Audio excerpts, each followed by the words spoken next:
იყო შალვა ნათელაშვილი წინასაარჩევნო კამპანიას ამერიკაში განაგრძობს. გამოცდილი პრეზიდენტობის კანდიდატი ქართველი ამომრჩევლის გულის მოგებას ამერიკასთან სავიზო რეჟიმის გაუქმებით ცდილობს. ლეიბორისტების ლიდერი მოლაპარაკებებს ოკეანის გაღმა ამერიკელ დიპლომატებთან გამართავს.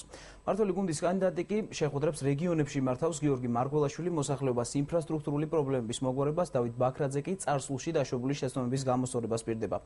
გიორგი თარგამაძე ისევ ხელმოწერებს აგროვებს და საარსებო მინიმუმის გაზრდაზე მუშაობს. ეს ქრისტიან დემოკრატების ერთ-ერთი მთავარი წინასაარჩევნო დაპირება. ჩემი, როგორც მომავალი პრეზიდენტის, მიზანი და ოცნება ამერიკის შეერთებულ შტატებსა და რუსეთში ჩემი ხალხისათვის უვიზო რეჟიმი. გამარჯვებაში დარწმუნებული საპრეზიდენტო კანდიდატი მისი როგორც მომავალი პრეზიდენტის ოცნების ასასრულებლად ამერიკაში გაემგზავრა. შალვა ნათელაშვილის საპრეზიდენტო არჩევნებამდე რამდენიმე თვითადრე წინასაარჩევნო დაპირებების შესრულებას იწყებს. ამისათვის მშრომელთა პარტიის ლიდერი ამერიკელ დიპლომატებთან 34 შეხვედრას გამართავს და კოლეგებთან ორ ქვეყანას შორის სავიზო რეჟიმის გაუქმების საკითხს განიხილავს.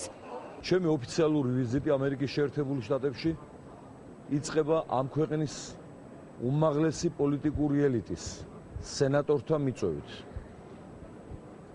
მოხდება ასრთა გაზიარება საქართველოსა და რეგიონში არსებულ რთულ საინტერესო დაძაბულ პოლიტიკურ მდგომარეობაზე.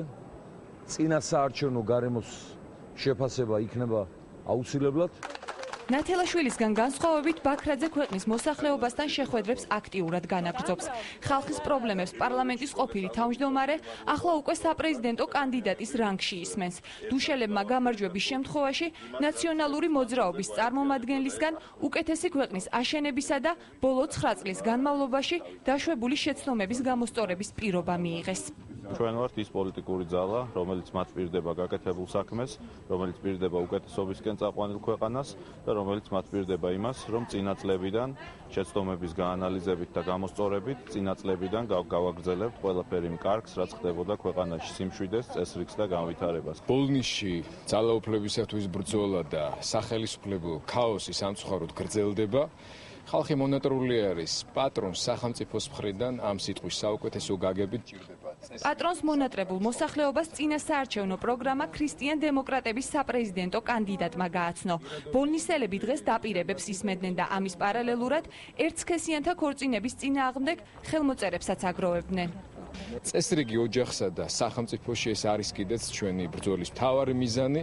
ამას ემსახურება მათ შორის ხელმოწერებისა და პოლიტიკური ბრძოლის მეშვეობით იმ მიზნის მიღწევა, რასაც ქვია ქვეყანაში ერთის მხრივ ტრადიციული ოჯახის მხარდაჭერა და ერთსქესიანი ქორწინებების დაუშვებლობა და მეორეს მხრივ ამ ოჯახის სოციალური მინიმუმის და ღირსების დაცვა. განათლების ყოფილი მინისტრი უპარტიო გიორგი მარგველაშვილი დღეს შიდა ქართლის მოსახლეობასთან ერთად პრობლემების გადაჭრის გზებზე მსჯელობდა.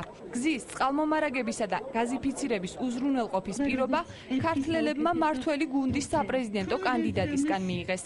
კანდიდატს დღეს არც ის დავიწყებია, რომ მხარდამჭერებისთვის არჩევნების, როგორც გადამწყვეტი ბრძოლის მოგების აუცილებლობაზე კიდევ ერთხელ შეეხსენებინა.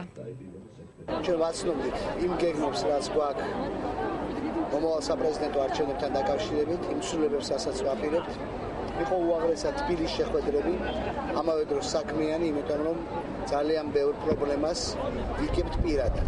ეს არ არის უბრალოდ სტატისტიკური მონაცემები, ხშირ შემთხვევებში ეს არის პიროვნული ტრაგედიები, პიროვნული ტკივილი, რომლის გაგებაც საჭიროა სწორედ ასე ხალხთან პირადი ურთიერთობით.